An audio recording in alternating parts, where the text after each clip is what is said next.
നമസ്കാരം, എല്ലാവർക്കും നമ്മുടെ മറ്റൊരു വീഡിയോയിലേക്ക് സ്വാഗതം. ഇന്ന് നമ്മൾ ഫുഡ് റിലേറ്റഡ് വീഡിയോ തന്നെയാണ് ചെയ്യാൻ ഉദ്ദേശിക്കുന്നത്. ഇന്ന് നമ്മൾ കലത്തിൽ പുട്ട് ഉണ്ടാക്കാനായിട്ട് പോകണം. അപ്പോൾ എല്ലാവരും ആ ഒരു വീഡിയോ കേട്ടിട്ടുണ്ടോ എന്നറിയില്ല. സംഭവം പുട്ട് തന്നെയാണ്. പക്ഷെ നമ്മളത് നമ്മുടെ പുട്ട് കുറ്റിയിലൊന്നും അല്ല ഉണ്ടാക്കാൻ പോകുന്നത്. പഴയ ആൾക്കാരൊക്കെ ഉണ്ടായിക്കൊണ്ടിരുന്ന ഒരു സെറ്റപ്പിലാണ് നമ്മൾ ഇന്ന് പുട്ട് ഉണ്ടാക്കാനായിട്ട് പോകുന്നത്. അപ്പോൾ നമുക്ക് നേരെ മേക്കിംഗ് വീഡിയോയിലേക്ക് പോകാം. അപ്പോൾ അതിനു മുമ്പ് നിങ്ങൾക്ക് നമ്മുടെ ചാനൽ ഇഷ്ടപ്പെടുന്നുണ്ടെങ്കിൽ തീർച്ചയായിട്ടും ഒന്ന് ചാനൽ സബ്സ്ക്രൈബ് ചെയ്യുക, സപ്പോർട്ട് ചെയ്യുക. നേരെ വീഡിയോയിലേക്ക് പോകാം.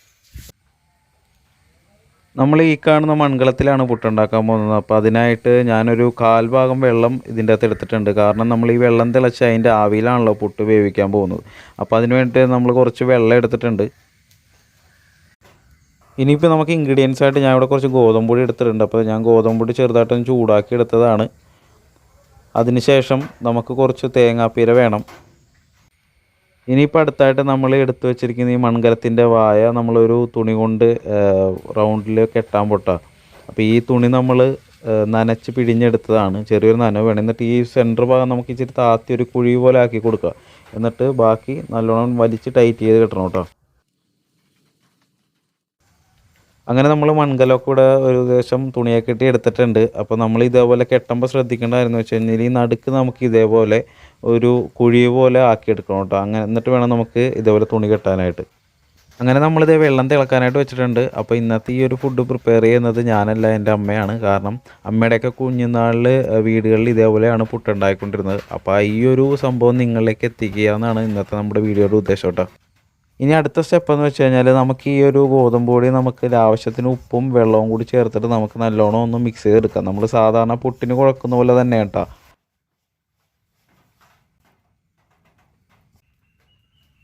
അങ്ങനെ നമ്മൾ പൊടി ഇവിടെ കുഴച്ച് റെഡിയാക്കി എടുത്തിട്ടുണ്ട്. നമ്മുടെ കലത്തിൽ നിന്ന് പതുക്കെ ആവി വന്നു തുടങ്ങിയിട്ടുണ്ട്. അപ്പോൾ നമുക്ക് മിക്സ് ചെയ്ത് വെച്ച പൊടി നമുക്ക് ഇതിലേക്ക് ഇട്ട് കൊടുക്കാം. അപ്പോൾ നമ്മൾ ഈ ഒരു കുഴിവ ഉണ്ടാക്കിയത് എന്തിനാണെന്ന് ഇപ്പോൾ മനസ്സിലായില്ലേ, തുണി വെച്ചിട്ട്. അപ്പോൾ ഇതേപോലെ നമ്മൾ കുഴച്ച് വെച്ചേക്കുന്ന എല്ലാം നമുക്ക് ഇതിലേക്ക് പതുക്കെ ഇങ്ങനെ ഇട്ടിട്ട് കൊടുക്കണം കേട്ടോ. എന്നിട്ട് ഈ അടിയിൽ നിന്ന് വരുന്ന ഈ ഒരു ആവിയിലാണ് നമുക്ക് ഈ പുട്ട് വേവിച്ചെടുക്കുന്നത്. ഇപ്പോൾ നമുക്കൊരു മൂടി കൊണ്ട് ഇതിൻ്റെ വാവട്ടം ഒന്ന് അടച്ചു വെക്കാം. നമുക്ക് ഈ ഒരു ആവി പുറത്തേക്ക് വേസ്റ്റായി പോകാൻ പാടില്ല. അപ്പോൾ അതിന് വേണ്ടിയിട്ടാണ് നമ്മളിങ്ങനെ ചെയ്യുന്നത്. അപ്പോൾ ഇനി കുറച്ച് നേരം ആ ആവിയിൽ കിടന്ന് ഈ ഒരു പുട്ട് വേകാനുണ്ട് കേട്ടോ. അപ്പോൾ നമുക്കൊന്ന് വെയിറ്റ് ചെയ്യാം. ഇനിയിപ്പോൾ ഒരു അല്പസമയം കഴിഞ്ഞ് നമുക്ക് പതുക്കെ ഈ ഒരു മൂടി മാറ്റിയിട്ട് സ്പൂണോ എന്തെങ്കിലും കൊണ്ടിട്ട് പതുക്കെ ഒന്ന് ഇളക്കി കൊടുക്കട്ടെ. കാരണം എല്ലാ ഭാഗത്തും ഈ ഒരു ആവി വന്ന് തട്ടി നമ്മുടെ ഈ ഒരു പൊടി വേകണം കേട്ടോ. അപ്പോൾ അതിന് വേണ്ടിയിട്ടാണ് നമ്മളിങ്ങനെ ഒന്ന് ഇടയ്ക്ക് ജസ്റ്റ് ഇളക്കി കൊടുക്കുന്നത്.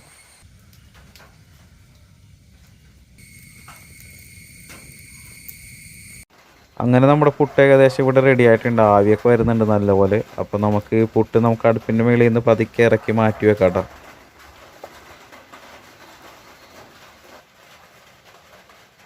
ഇനി നമ്മുടെ ഈ ചൂട് പുട്ട് നമുക്ക് വേറൊരു പാത്രത്തിലേക്ക് കോരി മാറ്റാം.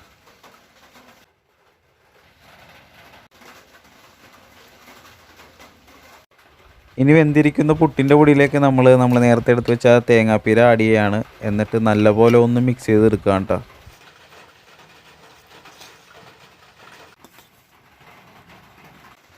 ഇനിയിപ്പോൾ നമ്മുടെ മിക്സിങ് കഴിഞ്ഞ് നമുക്ക് വേറൊരു പ്ലേറ്റിലേക്ക് പതുക്കി കോരി മാറ്റാം. നിങ്ങളിങ്ങനെ മിക്സ് ചെയ്യാൻ വേണ്ടല്ലോ, ഇതിൻ്റെ കൂട്ടത്തിൽ കുറച്ച് പഞ്ചസാര ആഡ് ചെയ്തിട്ട് മിക്സ് ചെയ്തെടുക്കുകയെന്നുണ്ടെങ്കിൽ നല്ല ടേസ്റ്റാണ് കേട്ടോ. നിങ്ങളെല്ലാവരും ട്രൈ ചെയ്ത് നോക്കുക. ഫൈനലി നമ്മുടെ മൺകലത്തിൽ പുട്ട് റെഡി ആയിട്ടുണ്ട്. ഞാനിവിടെ കുറച്ച് ഷുഗർ ആഡ് ചെയ്യുന്നുണ്ട്. നിങ്ങൾക്ക് വേണ്ടാന്നുണ്ടെങ്കിൽ നോർമലി കറികൾ കൂട്ടി കഴിക്കാം കേട്ടോ.